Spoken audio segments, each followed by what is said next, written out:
So I'll just start off very, very briefly. As the host, I'll take this opportunity to tell you about our organization just for a moment. I think everybody here is very familiar with us. We are Robert Walters. We're a global recruitment business.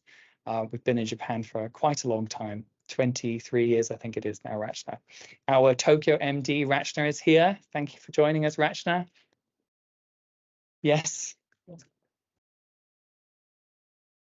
And our purpose, as you can see, is to power people and organizations to fulfill their unique potential, which has a very equity, diversity, and inclusion theme running through it. This is me. Those of you who don't know me, but thankfully, the people who are in the room with us, I know about 60, 70% of you quite well. But for people who don't know me, I'm Joshua O'Brien. I'm one of the senior directors in our Tokyo business. It's my privilege to lead 10 teams of around 50 very diverse consultants. We've got 15 nationalities among my consultants. And I work with colleagues on several equity, diversity, and inclusion councils within our organization. Our group global council, I chair our APAC council, and I participate in our Northeast Asia council. And I also serve as a board member with TEL Japan, alongside two of my TEL Japan colleagues, Barbara and Colette, who are also here. Thank you for joining.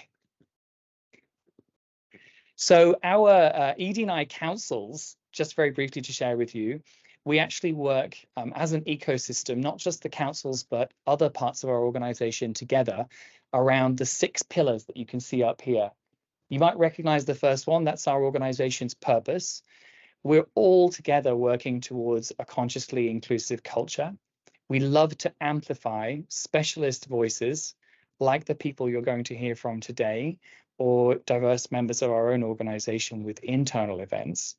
And where we can, we like to selectively find opportunities to participate or ideally try to lead the conversation in our communities as well, which is what we're up to today. We have inclusive, accountable leadership as one of our pillars, driving our work on the ED&I councils, and we try to know our data with support from our HR colleagues and our employee engagement surveys each year. We do have, among our volunteers, you can see them at the back, they've welcomed you into the room, many members of our local ED&I council. If you'd like to raise your hands. Anybody here? Yes, thank you very much for your contributions to our council. Before I pass on and tell you about our speakers, the last thing I wanted to mention is a new product that Robert Walters Group is launching in Japan. This is our recruitment inclusivity audit service. We're really excited about bringing this one to Japan. We think it has huge potential for positive impact in the business community here. And it is an end-to-end audit of recruitment processes, everything that you can think of, from the images and the text on websites, job descriptions, the interviews themselves, the onboarding experience, and it works through 7 special diversity lenses, which you'll recognize, I'm sure. So if anybody has an interest in this recruitment inclusivity audit, please contact me. You all know how, LinkedIn or my Robert Walters email address, and I will arrange a briefing session for you on this. So next, I'd like to get started with the main event. This is the State of LGBTQ Legal Rights in Japan 2023. Many of you will have been to these events before. I've lost track of how many times we've done these. 4, 3, but I did a similar themed one a long time ago with one of our speakers as well. So we've certainly been looking at this issue from time to time for at least 8 years. So today we have some fantastic speakers I'd like to take an opportunity to introduce before I hand over the mic. First, Naosuke Fujita-sensei. He's the co-founder and co-representative director of Lawyers for LGBT and Allies Network, or LLAN. They're our co-hosts today, who've kindly helped us organize. LLAN is a Japanese nonprofit organization dedicated to eliminating discrimination and prejudice against sexual minorities. Naosuke is a graduate of Waseda University and the University of Michigan Law School, LLM, and he's practiced law for 35 years privately and as corporate counsel. The coming out of his Japanese colleague during his tenure as general counsel at Goldman Sachs Japan led to his founding of LLAN and other initiatives aimed at promoting diversity and inclusion in Japan. In 2017, Nauske received the Most Innovative General Counsel Award from the Financial Times for his work at NLAM. Thank you for joining us today, Sujita Sensei. In order of our speakers, the next person who'll be presenting for us is our friend Makiko Terahara Sensei, who first came to speak to Robert Walters Guest 8 years ago, and this is our second opportunity to collaborate with her. She's the representative director of Marriage for All Japan since 2019 and co-representative of the Tokyo Litigation Attorney Group for Marriage Equality. She's co-representative of Tokyo Motisando Law and Accounting LPC and in-house lawyer of Merrill Lynch Securities 2008 to 2010. She's qualified as an attorney in New York, graduated LLM from New York University, and has an associate of domestic law, was an associate of domestic law until 2005. She graduated from Tokyo University, and she's devoted herself to the protection of women's and sexual minorities' human rights on a pro bono basis, and she's definitely a hero of all of ours. Thank you very much for joining us.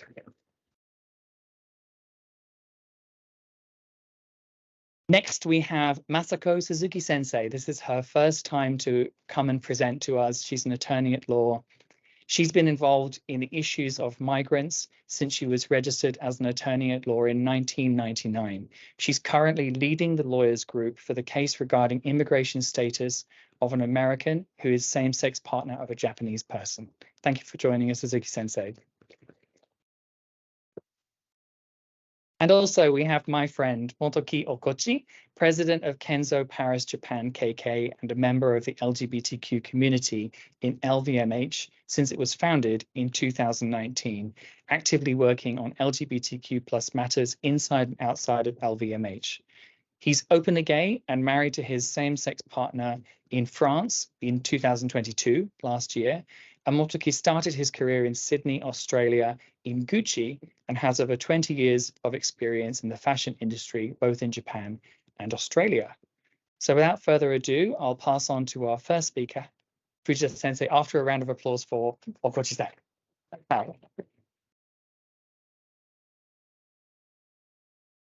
Thank you so much. Thank you very much, Joshua, and thank you everyone for spending your very valuable time with us today. I would like to open this session with an outline of the state of LGBTQ plus legal rights in Japan. I wanted to start with this question: why do we care about legal LGBT rights in Japan, and why is it important? And to answer this, I want first to turn to what the G7 leaders had to say in the recently concluded G7 Hiroshima summit. Here is an excerpt from the leaders' communique, more particularly paragraph 42 on gender. Here the leaders affirm that equality and empowerment is fundamental to a resilient, fair, and prosperous society. And more particularly, they recognize the long-standing structural barriers and harmful norms and stereotypes that need to be addressed so that diversity, human rights, and dignity are respected. The communique expressly refers also to education as a means to achieve this objective. I would add that the law is a very important and effective means to achieve this goal as well. The law is an effective means to realize an equal and inclusive workplace and society that leaves no one behind. Further, in light of the long-standing structural barriers and discrimination prejudice that exist, as was mentioned by the communique, we must go further to create an environment that enables people to be at their best, and I would say their happiest. I see this as a role that the law can effectively play in a diverse and very dynamic society. And that's the role that I would like to see the law play. Now, against this background, how do we go about designing a legal system that achieves the objectives that we just outlined, or the G7 leaders actually affirmed? Are there any precedents or examples of studies that we can refer to? I actually would turn to, there are many reports and research, but I would actually turn to the OECD report that was published in June 2020. It's available in Japanese as well. Here's an excerpt from the executive summary of the report, and I will not read this. But what it effectively is saying that discrimination is pervasive, and that is leading to lower return on human capital investment and lower economic output. And I think people around this room all know what this means. So based on this recognition, the report seeks to provide a comprehensive overview of the extent to which laws in OECD countries ensure equal treatment of LGBTI people. It seeks to do so by identifying the benchmark legislative and regulatory framework that can be employed to measure whether such laws are enforced in the OECD countries. The report identifies 3 categories of law that can be employed. First, there is a general law that addresses LGBTQ issues across the LGBTQ spectrum, provides protection across the board. These are typically anti-discrimination laws and laws that prohibit violence, etc. Then the report also identifies group-specific laws, laws that address issues more specific to those encountered by the LGBT population, and then the laws that address issues more specific to those encountered by the TI population. In addition to the current debate in Japan, these would be in the area of general laws, laws that provide general protection against discrimination, harassment, and other forms of violence. In the area of LGBT-specific law, these will be laws that provide equal and inclusive treatment, particularly as will be discussed by Terahara-sensei and Suzuki-sensei today, marriage and visas. And then there are TI-specific laws, laws that provide respect for the gender identity of transgender persons, such as what requirements the law imposes for gender identity reassignment. So where does Japan stand in light of these benchmarks? It stands at 34th of the 35 OECD countries surveyed. Now, you've seen a lot of reports on this, I think, in media, but you never knew what actually was the content of this. This is actually also discussed in the report. The left-hand chart shows details, each criteria on how Japan measures against the benchmarks that the OECD established. Japan scored 0% on most of the criteria.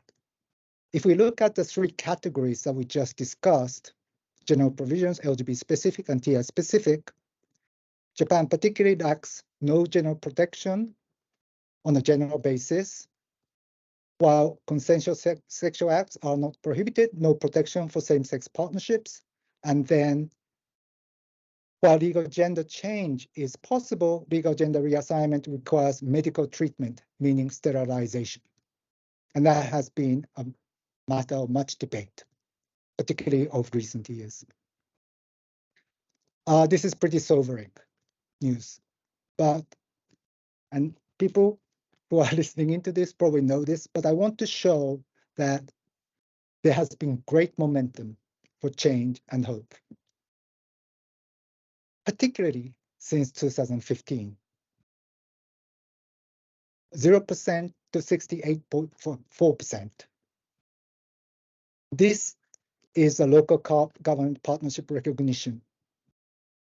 The local partnership recognition does not have the force of law, unfortunately, but was the first official recognition of the dignity of same-sex partnerships and the couples. It started with just 2 local governments in 2015, and only 11 4 years later, still only 11. Since then, it has spread at an astonishing speed. And the number of local governments that have adopted the partnership recognition system now numbers 278 and covers 68.4% of the Japanese population. 0 to 393, probably more at this point in time. This is the business support for marriage equality, not just support, open business support for marriage equality. In 2015, there was no public business support for marriage equality. I recall that businesses that I spoke to at that time commented that it was too political an issue to speak out on. The number of public business endorsement now counts 393, with the number rapidly growing. 0 to 398. The annual Pride Index was introduced in 2016 by an organization called Work with Pride. It seeks to measure the level of inclusivity measures adopted by businesses by granting awards. In 2016, when it was initially introduced, there were less than 100 business applicants.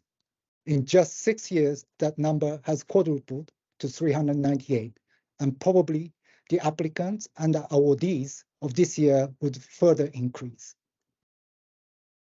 And then from a minority to a majority. Public view or surveys on the need for marriage equality. Many surveys have been conducted by various media and organizations. On marriage equality in 2015, support was surprisingly strong, but not a consistent majority. More recently, support has been, as you will see, a majority, and often with a younger generation, a supermajority. On need for LGBTQ legislation, the surveys around this has been more recent, but the same trend can be observed on the need for general legislation, such as anti-discrimination law, and also the currently hotly debated the law to promote understanding. Now, we've seen the trend, we've seen how to approach this issue. Finally, let us look at the current legal landscape according to the categories that we've just discussed. On the area of general law, there is none. And I don't need to talk about it, you all know. But on June 13th, I believe that was last Friday, the law to promote understanding of diversity of SOGI, or sexual orientation, gender identity, passed the lower house, Shugin, and deliberation has commenced in the upper house, Sangin. And some of you may actually have been watching the debate today. The draft bill itself has been the subject of significant controversy, but I will attempt to summarize the current bill as best I can. The current bill is a bill submitted by LDP, Liberal Democratic Party, Nippon Ishin, Japan Innovation Party, and the Democratic Party for the People. And there were last-minute amendments that were squeezed in last Friday. The bill itself is surprisingly simple. It first sets out a guiding principle, or what is shown in the slide as a basic principle. It basically says that the bill objectives to enhance people's understanding or knowledge that sexual orientation and gender identity is diverse. It is not illness. It is not something that needs to be corrected. That's all it aims to do. And it says that is with the aim of contributing to a society that respects mutual personality and dignity, and based on the idea that fundamental human rights must be enjoyed equally by everyone, and that discrimination, there's been some argument as to what unjust discrimination means, but unjust discrimination is not permitted. So that's a basic principle, and that's a very good basic principle.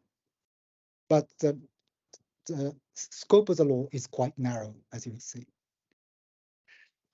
Now, then the law goes on to say it mandates the national government, the local government, businesses, and schools. What does it mandate? It mandates them based on the basic principle that we just discussed to make an effort. So it's not a legal obligation. It's an obligation to make an effort. And make an effort to do what? To promote understanding that sexual orientation and gender identity is diverse. That's all it says, and that's all it does, as far as I read the text of the law itself. In addition, with respect to the national government, the law says it must establish a basic plan, which must be reviewed approximately every 3 years. With respect to the local government, when it makes an effort to promote understanding, it must coordinate with the national government, and it must take into consideration unique local circumstances, what that means. With respect to businesses, it must make an effort to promote understanding by its employees and also cooperate in measures taken by national and local governments. And with respect to schools, which has been a subject of quite a debate, schools must promote understanding of its pupils, but with the cooperation of the home and the local community. And it's not quite sure exactly what that means, but that cooperation is required. Now, one of the most controversial amendments was this Article 12 that was added at the last minute. And it wasn't clear, at least reading the text of it, as to what it was intended to achieve. This is the exact translation of that article. It says that the law itself says you must make an effort to promote understanding that sexual orientation and gender identity is diverse. But it must be done, this article says, in a manner so as not to disturb the life of peace and security that everyone is able to enjoy. What does that mean? There's a bit of disconnect, and this is a bit of a big controversy right now.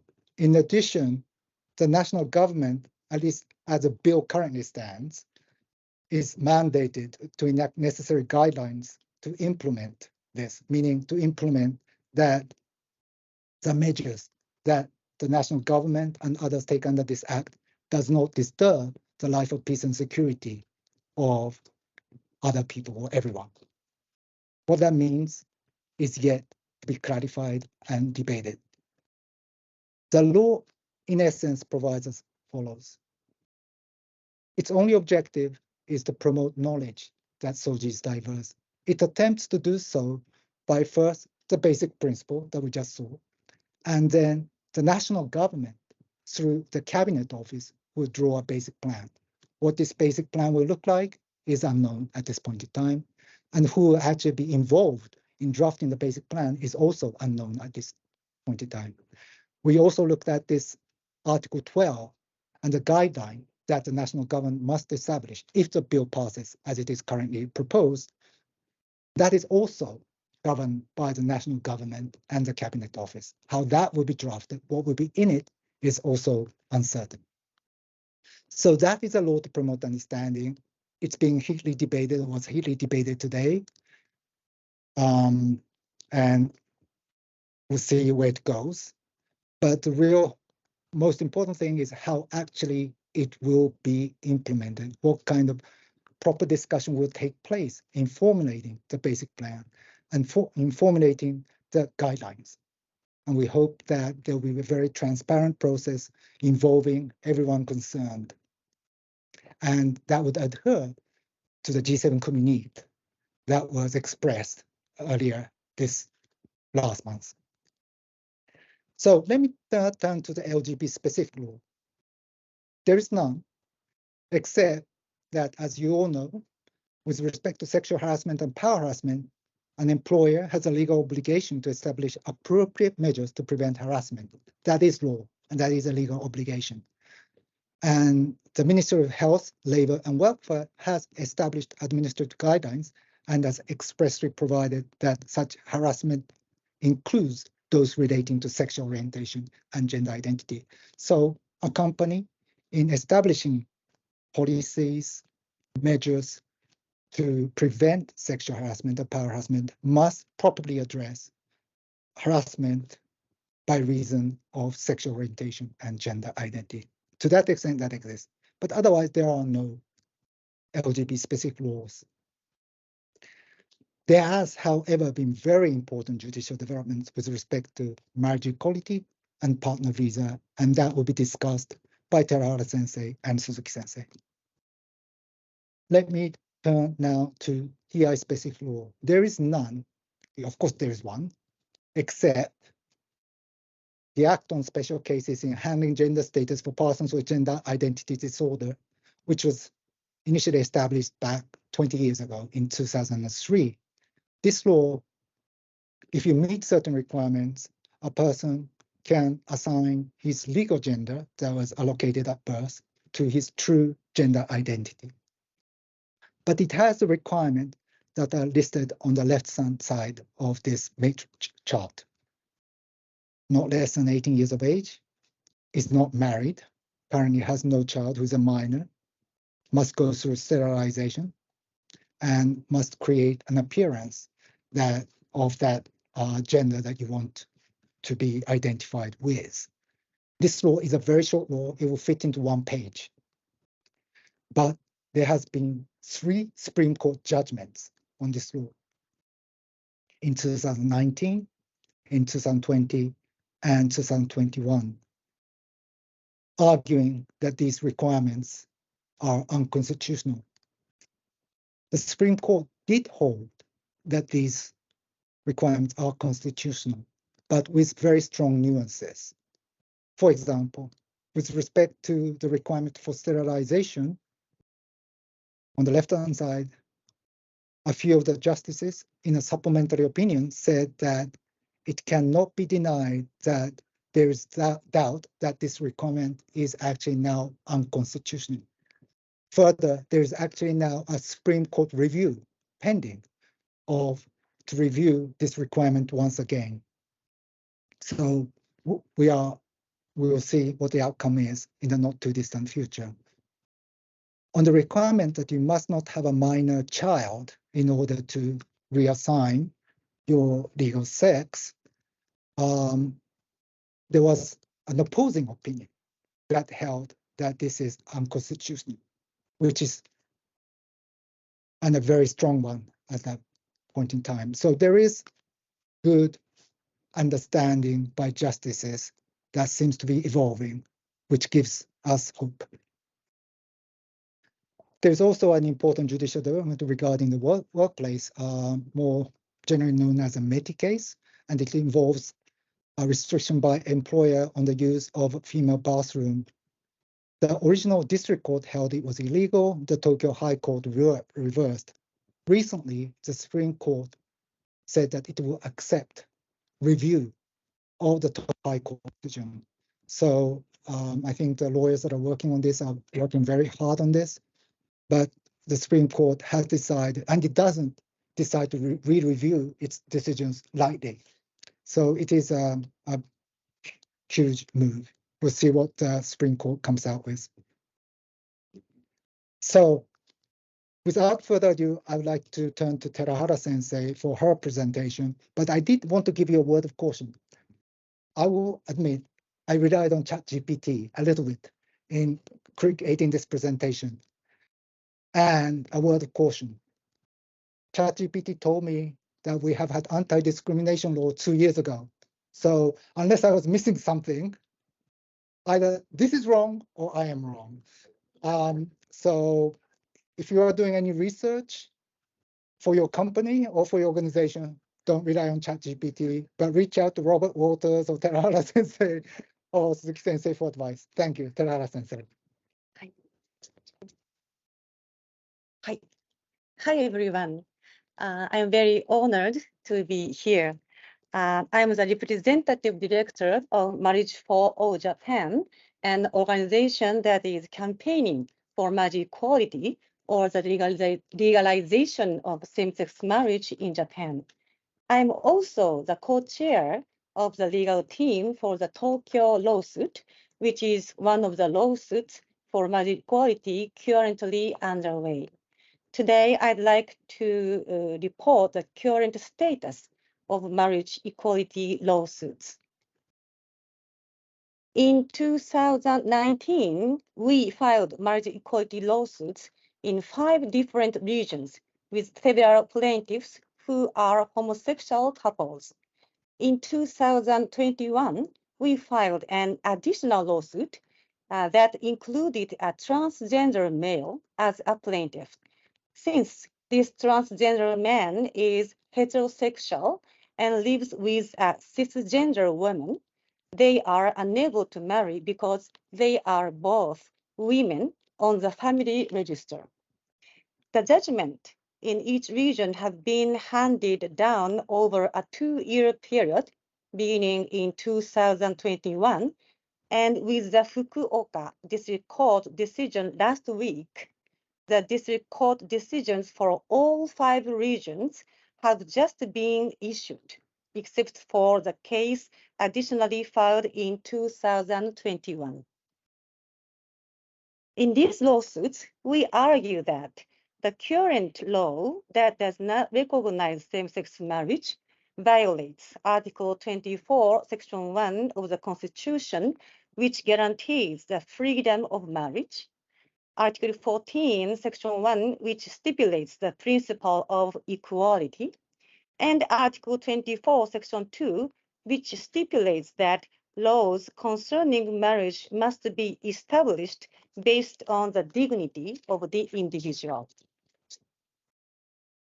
The disadvantages of not being allowed to marry are not limited to the specific disadvantage of not receiving any of the numerous legal protections associated with marriage, such as legal inheritance rights, joint custody, spousal tax deduction, and social security as a spouse.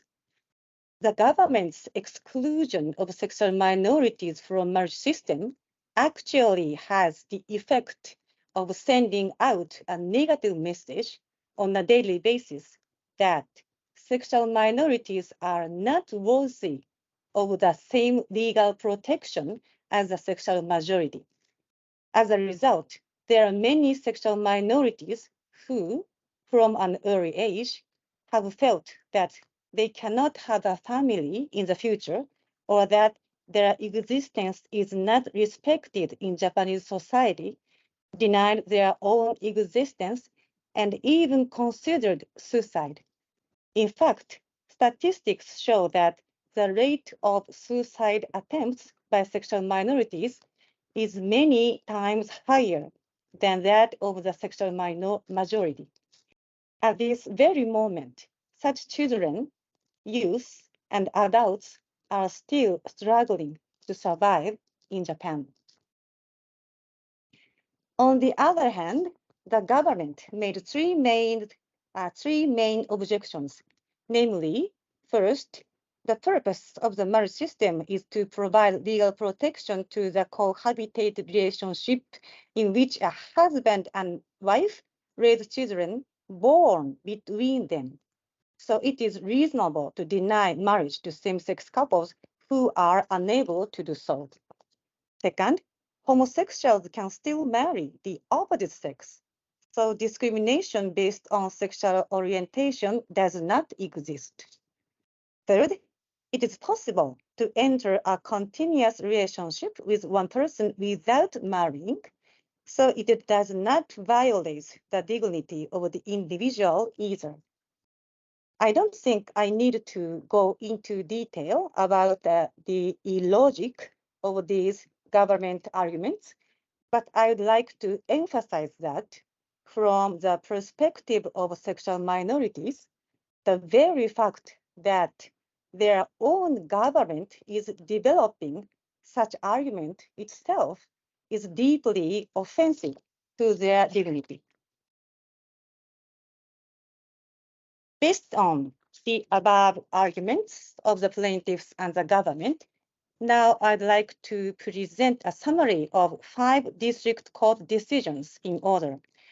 First, the Sapporo District Court decision ruled in March 2021 that the current law violates the principle of equality in Article 14.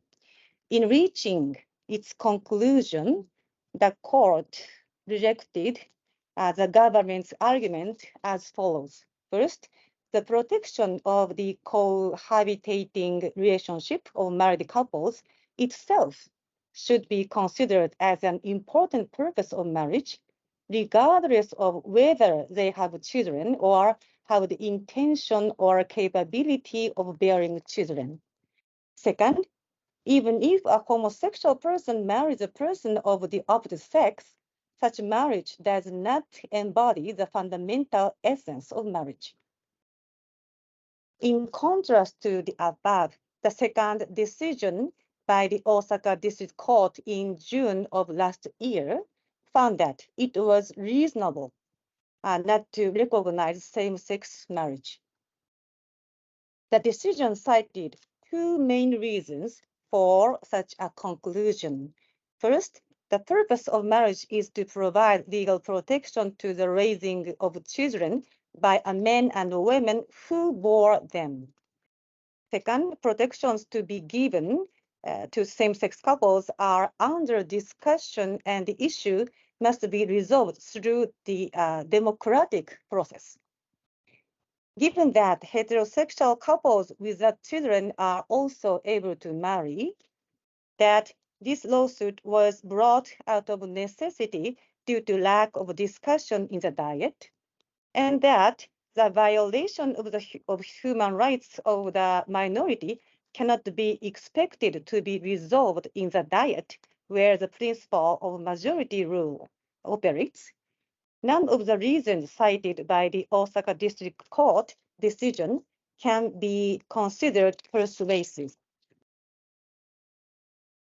However, it is worth noting that even the Osaka District Court decision added the following points.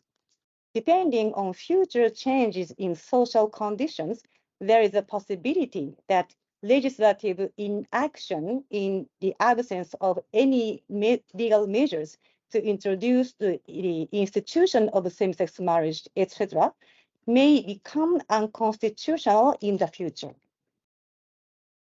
The third decision by the Tokyo District Court found a violation of the Constitution, stating the absence of a legal system for homosexuals to become family with their partners under the current law is a serious threat and obstacle to the personal survival of homosexuals and is in violation of Article 24, Section 2 of the Constitution, because it cannot be said that there are reasonable grounds in light of individual dignity. We have argued in this lawsuit that this is a matter of life. The decision's use of the phrase serious threat and obstacle to the personal survival reflects this argument of ours. The first decision by the Nagoya District Court found, for the first time, a violation of both Article 24 and Article 14, stating, to the extent that the provisions do not even provide a framework for same-sex couples to have their relationship notarized by the government system and given the appropriate effect to protect their relationship, it must be said that they violate Article 24 and Article 14 as well. It can be said that the Nagoya District Court decision finding both violations of Article 14 and Article 24 was influenced by the earlier Sapporo District Court decision and Tokyo District Court decision. Although proceeding with a trial in multiple regions places a heavy burden on our legal team and plaintiffs, we feel that our strategy was a right one, given the impact of the rulings on each other in this way. And the Fukuoka District Court decision just handed down last week is the fifth. The provision that do not allow same-sex couples to benefit from the institution of marriage in any way and do not provide them with the means to legally become a family with a partner of their choice are in violation of Article 24, Section 2. The fact that 4 of the 5 decisions found it unconstitutional and the remaining one explicitly stated that it could be unconstitutional in the future is unprecedented and quite historic. This shows just how harsh the current situation is for same-sex couples and sexual minorities. Someone might wonder why the plaintiffs are making the same claims in every region, but the courts are reaching different conclusions. However, since each court is independent, this difference in conclusions is to be expected. With the 5 decisions in place, we now know where we should focus on our efforts to fight in the High Court. From now on, over a certain period of time, the High Court decisions will be handed down one by one in each region. The case will finally move to the Supreme Court, where the final decision will be made. We expect this to happen around 2024 or 2025. Finally, I'd like to end my presentation by sharing with you what the plaintiff, Sato-san, said in court. Sato-san had been with his male partner for many years, and they were both plaintiffs in the Tokyo lawsuit. However, in January 2021, Sato-san passed away suddenly from a brain hemorrhage. Before his death, Sato-san said this in court. To my last moments, I want to hold the hands of my partner who legally became my spouse and say, thank you, I was happy. Allowing same-sex marriage means that future generations will not have to feel the same negative feelings about themselves that I had when I was young. It is very regrettable that marriage equality was not realized during Sato-san's lifetime. The government does not need to wait for a Supreme Court to do the right thing. The reason why sexual minorities are suffering from discrimination and prejudice now is because the sexual majority, including myself, has been indifferent to this issue, and as a result, we have left the situation with discrimination.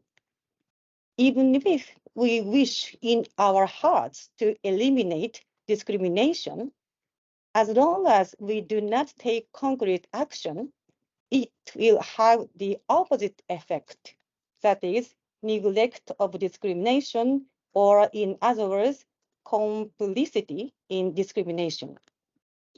Today, due to time constraints, I focused only on the progress of the lawsuits, but Marriage for All Japan, of which I am a representative, has been conducting a variety of activities to lobby that members and raise public opinion. I believe that some of the participants today are from companies that have expressed their support for marriage equality through the Business for Marriage Equality campaign that we launched with Elan. I hope that we can all continue to speak out together to achieve marriage equality and restore dignity to sexual minorities as soon as possible. Thank you very much for your attention. Hello, everyone. I'm Masako Suzuki. I'm very happy to be here today. Thank you for giving me this valuable opportunity. So today I'm talking about the immigration status, about the foreign partner of the same-sex couple.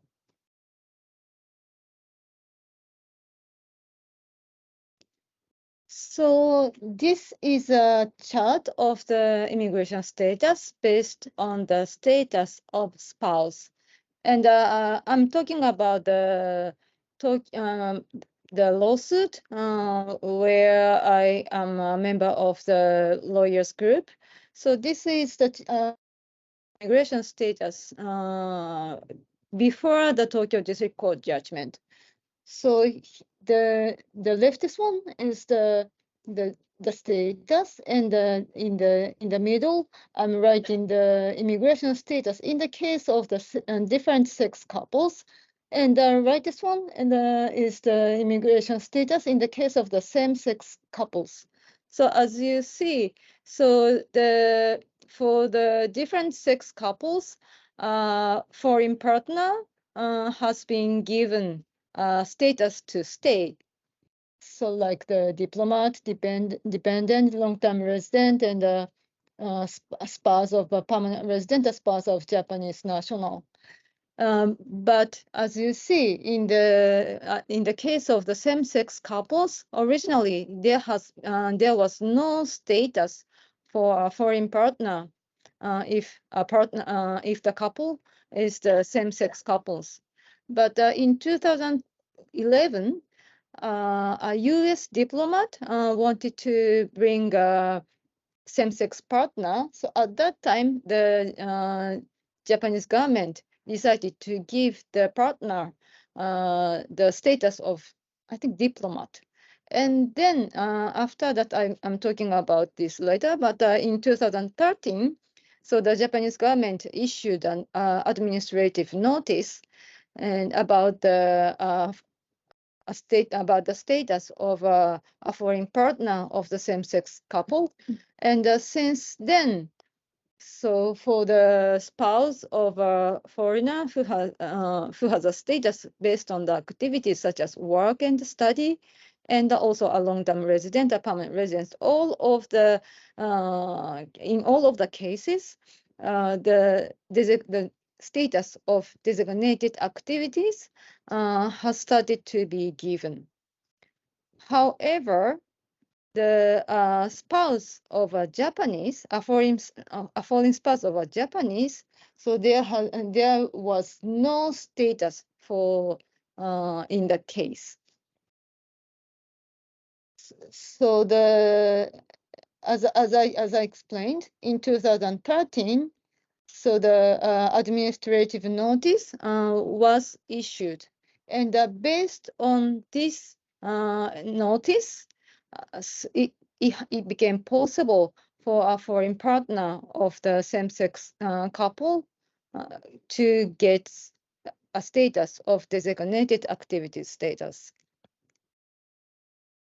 So, but from this notice, a foreign national who is married to a Japanese is excluded.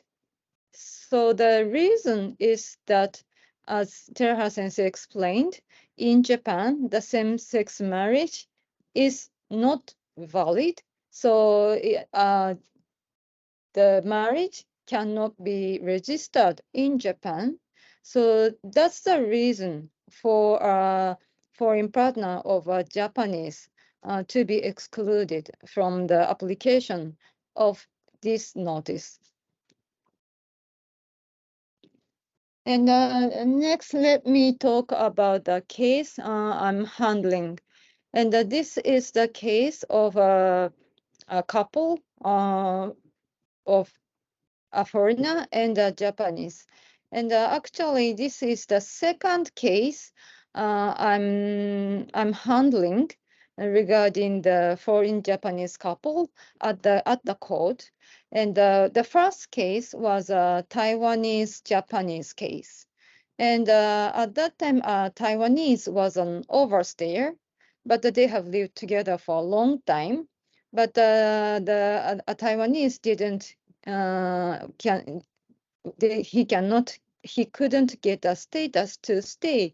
So that's why we brought the case to the court.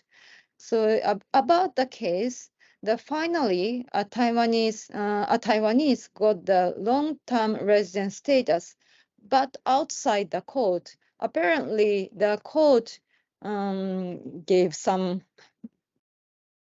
didn't give a clear instruction, but apparently they talked with the immigration, and the immigration finally decided to give a status to the Taiwanese, avoiding the court decision. But as a result, so when the status is given, the immigration doesn't have to clarify why the status is given, especially the long-term resident status is a kind of open status. And in that case, the Taiwanese didn't have a status to stay before he was given the status. So in that case, the immigration it is possible for the Japanese immigration just to give the status, and they don't have to explain the situation. And their explanation is like considering the situation comprehensively, they decided to give a status. So the immigration didn't admit that the status is given based on the relationship with the Japanese. And here, this is the second case. And in his case, so he has the couple has lived together for 18 years in Japan and US. And since as I explained, so the status is not given based on the relationship in Japan. And when they started living together in US, the U.S. didn't accept the same-sex marriage at that time, and it was not the Kohei couldn't get the status based on the relationship, and then finally he came to Japan. But in Japan again, the Andrew is couldn't get the status based on the relationship. So they really made a lot of efforts to live together, somehow getting some status not based on the relationship. And sometimes it was impossible for them to live together, but due to their extraordinary efforts in almost all the time, in 18 years, they have lived together. And in 2015, they got married in US. And as I explained, Andrew tried to keep some status, not based on the relationship, but finally, he didn't have any choice, any status to apply. And then we applied for the change of the status based on the relationship with Kohei. And we submitted a lot of documents, but the immigration instantly rejected our application. And then finally, we filed a case to the Tokyo District Court. And in the court case, Andrew requested the grant of the long-term resident status, and also we requested the state redress. And for the latter case, Kohei became an also plaintiff. And last year, September 30th, so the judgment was delivered. And in this case, we requested the court to decide whether or not Andrew should be given the long-term resident status based on the Constitution and the international human rights law. And also we requested the court to decide whether or not the denial of the status based on his relationship with Kohei constitutes the discrimination in relation to different sex couples. However, the court did not answer to these questions. Actually, in this case, since Andrew is a foreigner, so that not only the discrimination on the LGBT, but another kind of discrimination is involved. That is discrimination against foreigners, and especially in Japan, the immigration discretion is really broad.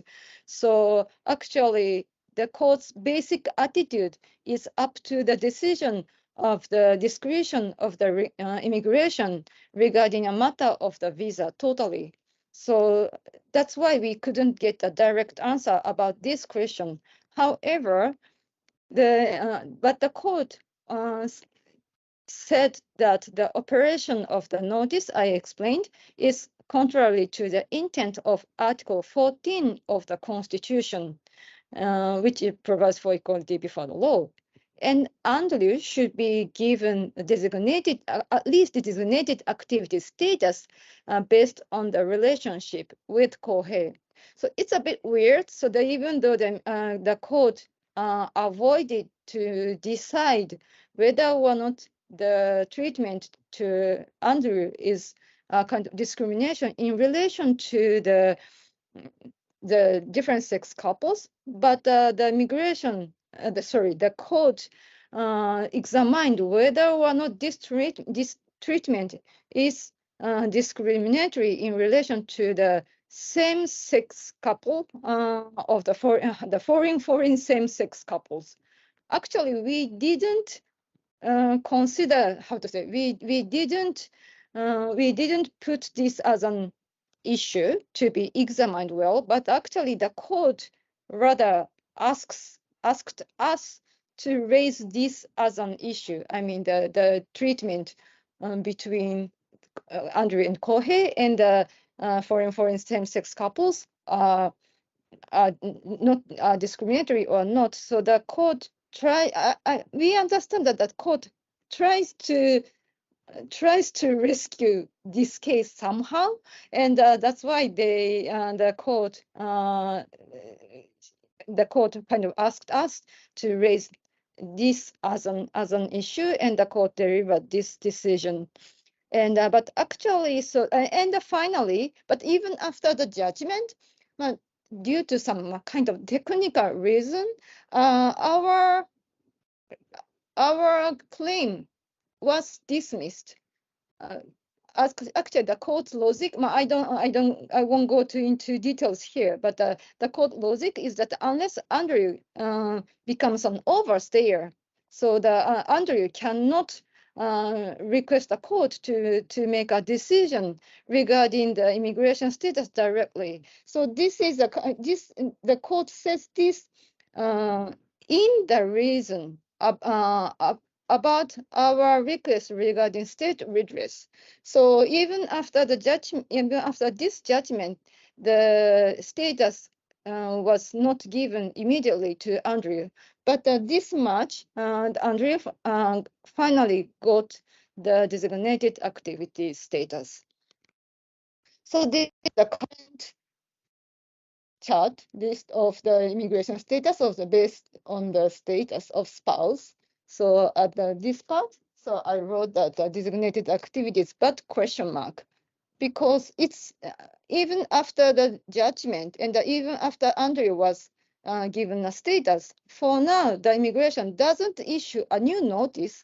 So we don't know if this treatment is applied to all of the foreign partners who have a Japanese spouse, or as I explained in Andrew and Kohei's case, they have a long history as a couple. So such a history is necessary or not. It's not still clear. So, but I think it's important to accumulate the cases. So we should, I think we should try to use the judgment and the case of Andrew for other cases too.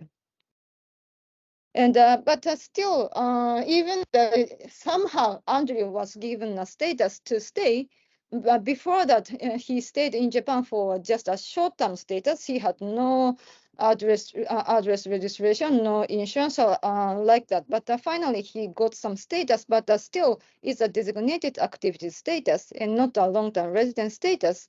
So we are fighting. We are fighting at the court, at the Tokyo High Court now, requesting the court to say that. To give the decision that Andrew should be given the long-term resident status. Today, I don't have enough time to go into the details, but actually the designated activity status is a kind of restrictive status, and he was not given, for example, permission to work originally, and even if he gets that permission, but still with some limitation of the hours of the work and something.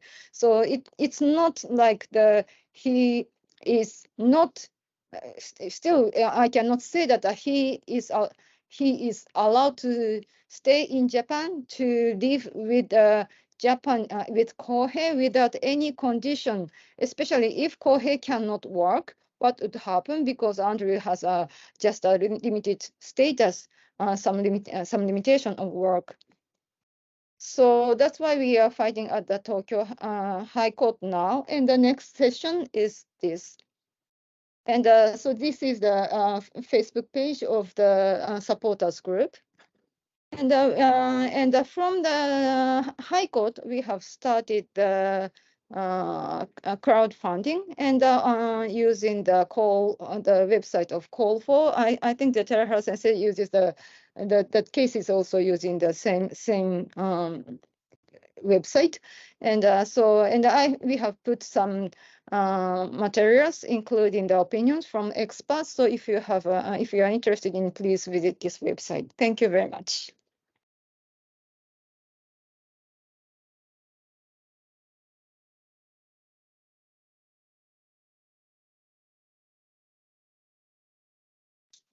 Good evening, everyone.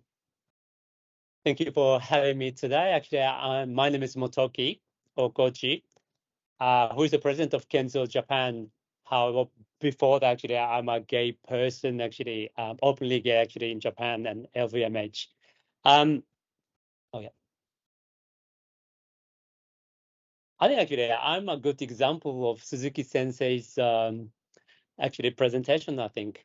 Well, I'm as a Kohei and Andrew, I think. So anyway, happy couple.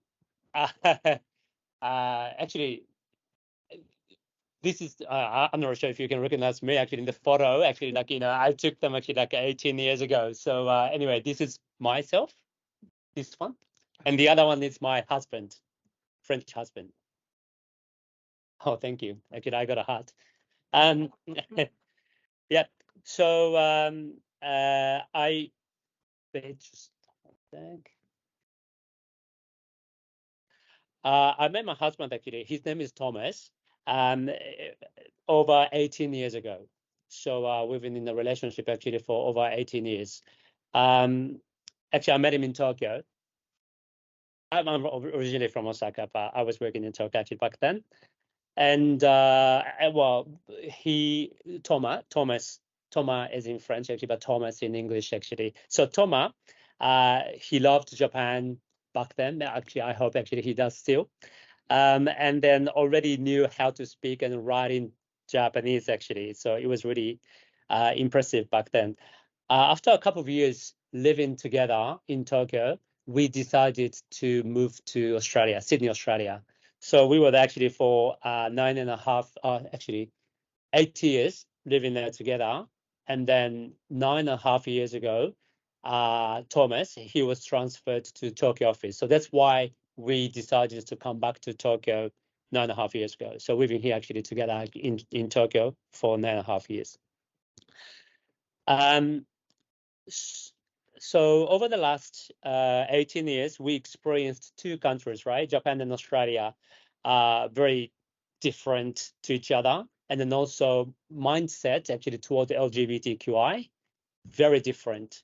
So yeah, well, we are having a good time actually in Australia, but now in Japan, actually, we started off really well 9.5 years ago, I must say. Like a beautiful country, very safe. We didn't have any problems at all, actually, the first 5 years.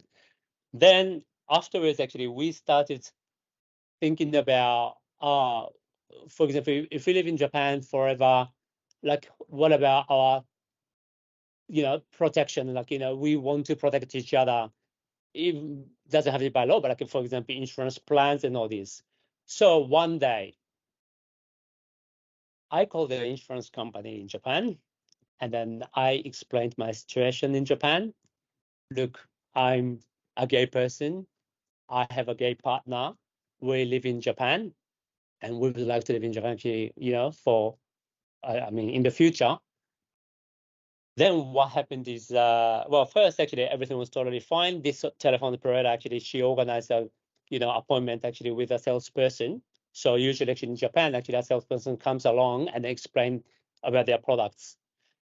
Then this salesperson refused to come to explain. So basically, like, I was totally like dismissed by this person. So, well, nothing really happened actually back then. And then I thought, okay, here we go. Actually, this is Japan. So what else can I do? So I kind of like gave up. Then a couple of minutes later, actually, like this rage started coming up actually inside me. And then how come actually, we pay the same tax, we should be treated actually in the equal way, no matter what. So anyway, I decided to send an email to their headquarters in New York, and they explained what happened. 2 weeks later, I received a call from Tokyo office, and then they apologized, and then they just came along straight away. They, gave me enough information actually about their insurance products. So now actually I'm covered by their health insurance, but of course not life insurance. Because back then, actually, that was actually around 5 years ago, it was not allowed to nominate my same-sex partner as a beneficiary. So that's why I didn't want to go ahead. Then, because as you know, actually, like we are gay, so that's why, it's not possible actually in Japan. Now, recently, I can nominate my partner as a beneficiary.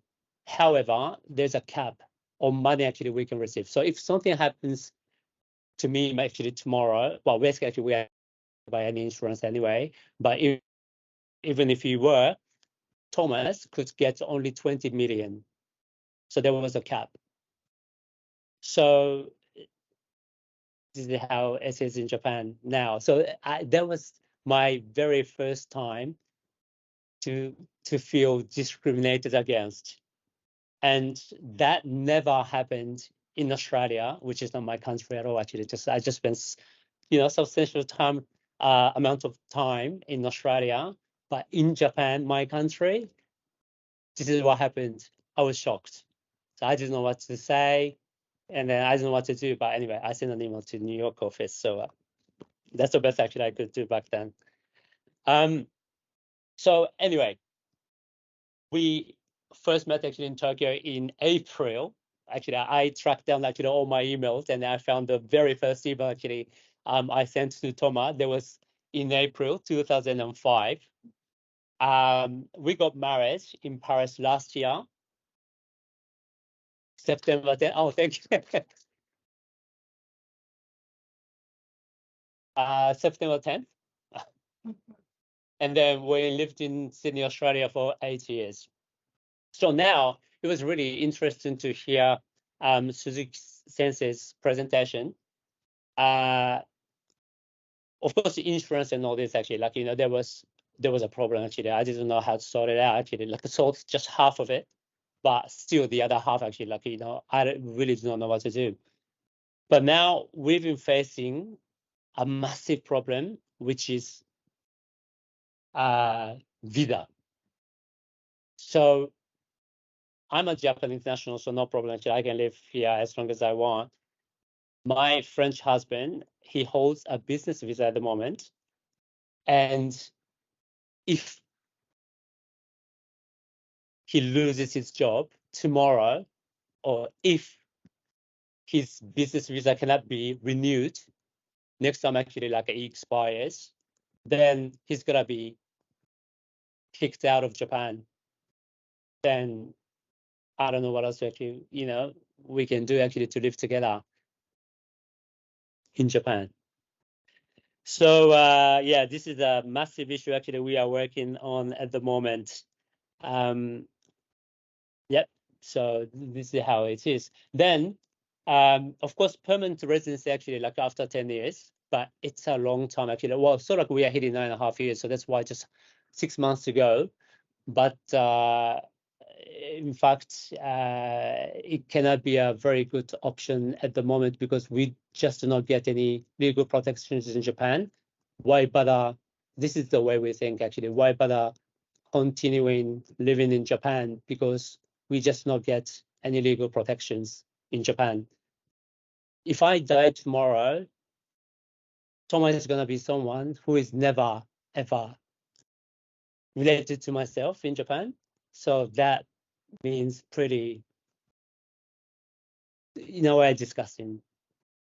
So yeah, this is how it is. So hopefully, in the future, either actually we pack up and go again, or same-sex marriage actually gets legalized in Japan, and then we probably can stay here in Japan together.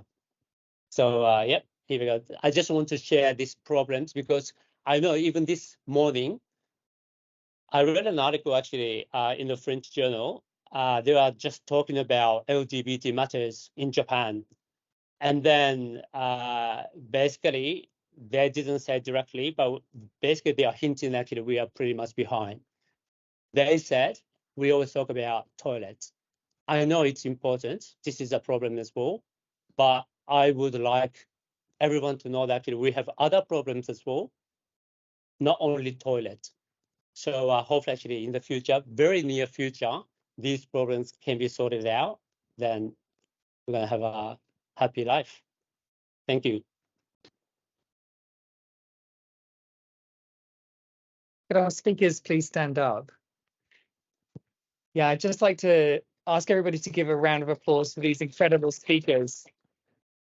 So inspiring, and yeah, I just full of gratitude for the leadership and the courage of our speakers on so many different fronts. Yeah, and really, Otoki there just kind of bringing it to life, the talent market implications of the current situation.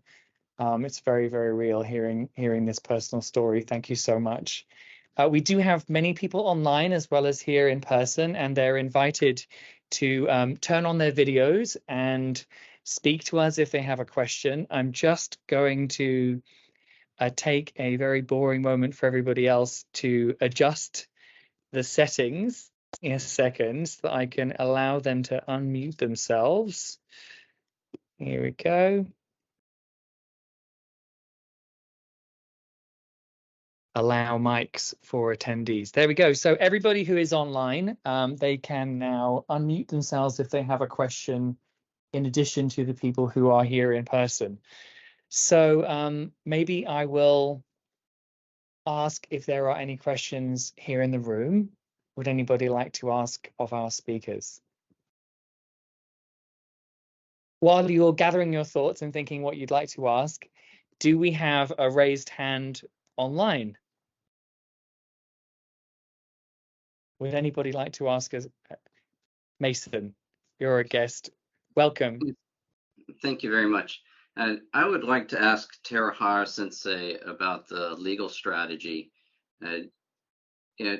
So I have a background as a lawyer, and the argument that clause 2 would be chosen from Article 24 seems frankly disingenuous. I don't understand how that can coincide with the clause 1 requiring both sexes and that diverse relationship. Well, wouldn't it be better to attempt to amend the Constitution instead of attempting to essentially void through improper procedure part of Article 24? Please come here. 申し訳ない。すいません。すいません。24条、憲法変えればいいじゃないかって話ですよね。はい、はい。で、ちょっとすいません。I will answer in Japanese and 藤田先生 will kindly translate to English.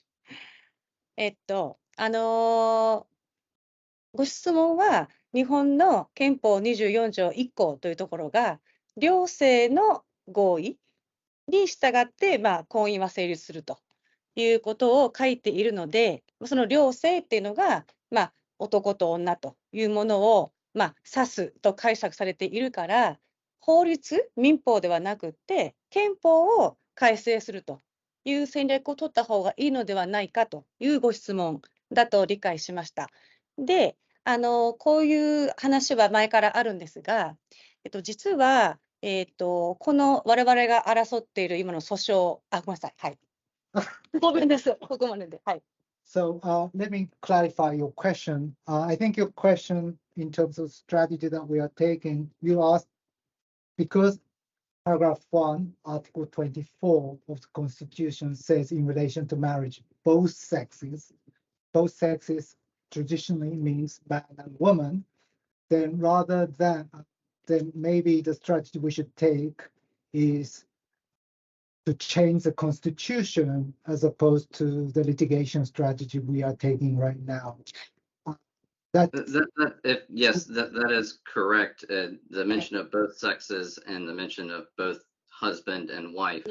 I mean, it's hard to imagine that if that were in a civil contract, that this interpretation that it would be allowed to ignore that clause and proceed with a winning argument.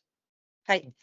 で、その戦略を取るべきではない理由が2つありますと。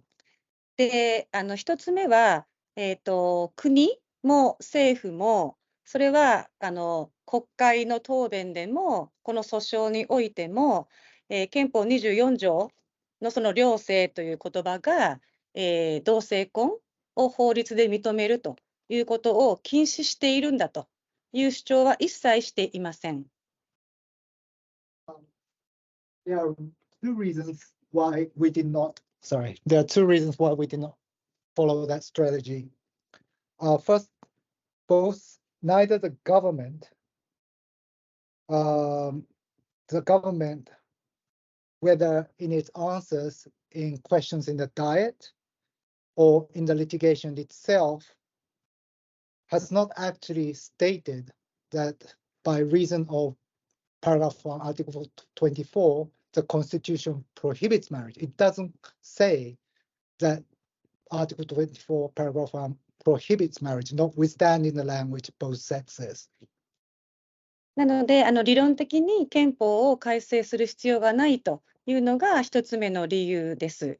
Therefore, theoretically, it is not necessary as a matter of law to change the Constitution. はい。で、二つ目の理由が、日本で憲法を改正する場合の手続きは、国会で、一定の、数を取るということに加えて、国民投票で過半数を得る必要があります。The second reason is changing the constitution is ultra hard.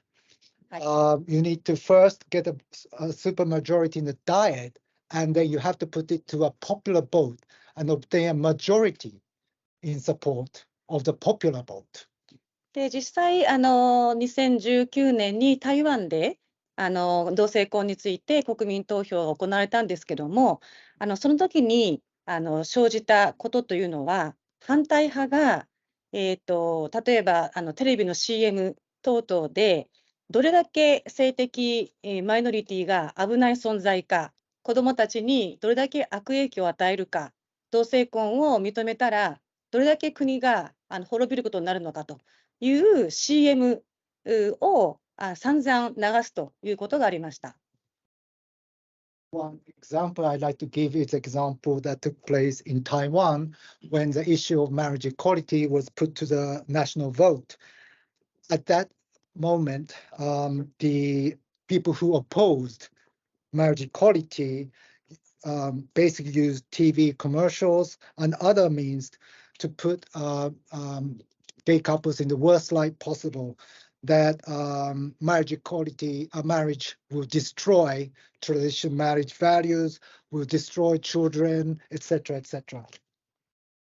結局国民投票をして国民の過半数を取るということになると、反対派の方々が、そのようなバッシング、ネガティブキャンペーンを日本でも、今も行ってますが、それがより強くなるということが容易に予想ができて、その場合に性的マイノリティの方々が、どれだけ傷つくことになるかという、前例がもうすでにあるということです。So I think you got the gist of that, but if we put it to the national vote, we had a real example that this may use as an opportunity to bash sexual minorities and launch a negative campaign against them, and that would only serve to provide further sufferings to the sexual minorities. なので、同性婚を、認めていない国自体が、憲法の改正が必要ないと言っているという、必要性がないということと、今申し上げた弊害のその2点で、憲法を改正するという戦略を取るべきではないというふうに考えています。So we didn't take the strategy, as I said, because the government itself is saying that we don't need to change the constitution. And second, because of the very serious negative consequences that could arise. Thank you very much. Thank you both very much. Does anyone in the room have a question? Yes, please. Muto-san. Would you like to stand up?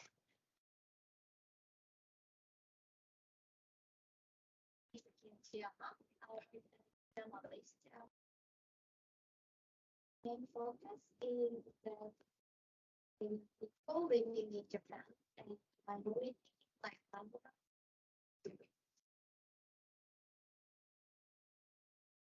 as the law experts, and what kind of approach is really effective to change the situation of Japan?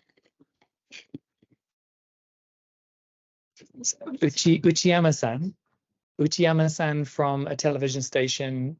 She'd like to ask our legal specialists. Who would like to take this question? Would you like to take this question? What is an effective way to change Japan? Debate about it.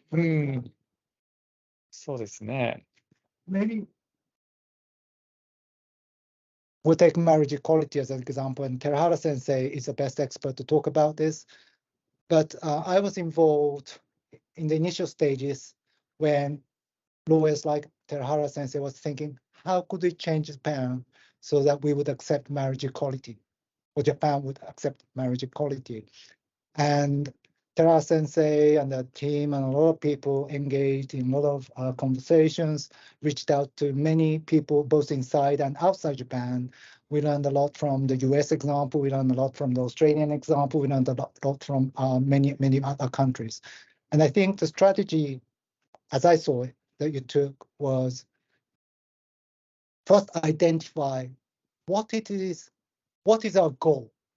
What do we need to do to change society? It's easy to say change society, but society is very murky.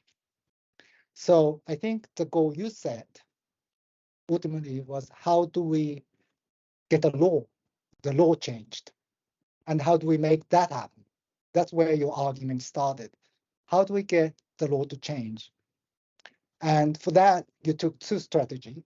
First was the litigation strategy. Use the power of the courts to urge legislative change so that the justices speak out that it's either unconstitutional or you must change the law. Otherwise, parliamentarians, you're not acting in the right way. That was one strategy. But they also recognized that that was not sufficient because parliamentarians only move if the voters support them. So I think what Terahara Sensei did was she founded Marriage for All Japan, which was an organization to change the voice of Japan. I think you saw earlier the popular votes or the popular survey that it's turned from a minority to majority. It happened for various reasons, but I'm sure that the activities of Marriage for Japan was one of the reasons that it happened. And what was very important was, I remember, many of you remember, just 6 or 7 years ago, talking about marriage equality was awkward if you are not, But now it's a topic that can be talked openly, and we can engage in a debate about it. That's an amazing change. So the courts and changing the hearts and minds of the people, I think the message goes, was a two very important strategy that people employed for the marriage equality question. And I think it goes the same for many other issues. We can use the power of the law. We can use the power of people outside Japan, foreign governments. I think there's been some support from G7. But sometimes it can be a backlash to people who feel it's an interference in Japanese political affairs. So you have to be very careful in employing that. But it's not a one single dimensional approach. I think the approach comes from every dimension, and it's a trial and error. Some succeed, some don't. Sorry, I'm not really qualified to talk about this. So Terahara says that you should supplement. Thank you very much. I've got a question. Yes, please.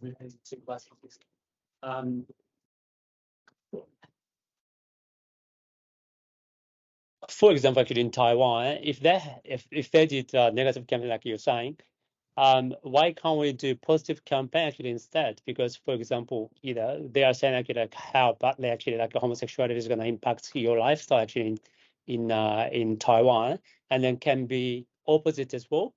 And also, well, this is one of the things actually I want to bring. But also actually, 日テレのうち久しぶりです。Yeah. No, because I think actually I mentioned before to yourself as well, but for example, in Japan, actually no one ever discusses anything, or they don't debate on TV or mass media. People are pretty ignorant or indifferent because they don't get any information. So maybe that's why actually they are indifferent.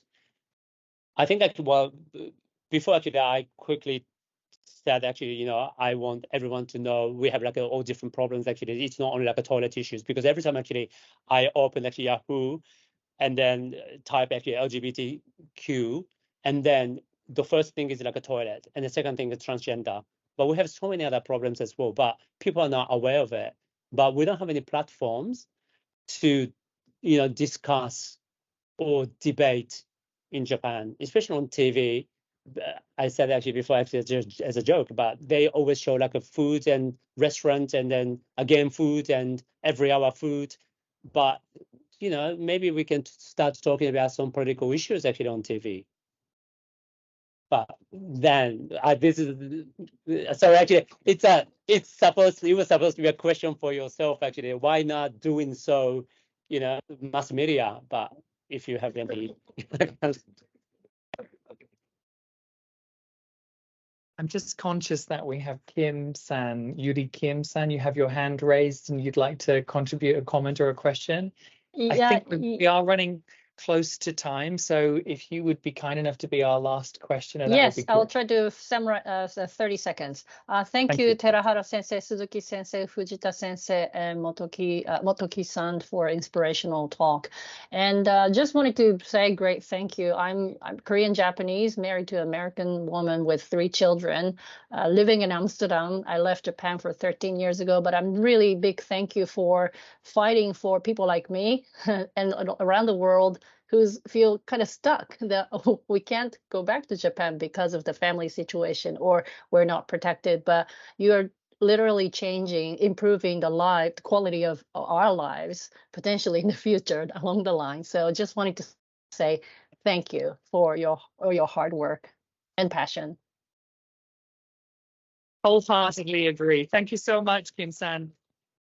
Great. Well, that just about kind of wraps things up for today. I do have that QR code for you again if you'd like to download the full presentation. If anyone would like the contact details of our speakers, I'd be happy to provide that as well afterwards. And yeah, I'd like to thank speakers. I believe that we have something for them. If you'd like to join me at the front, please. I'll turn on the lights.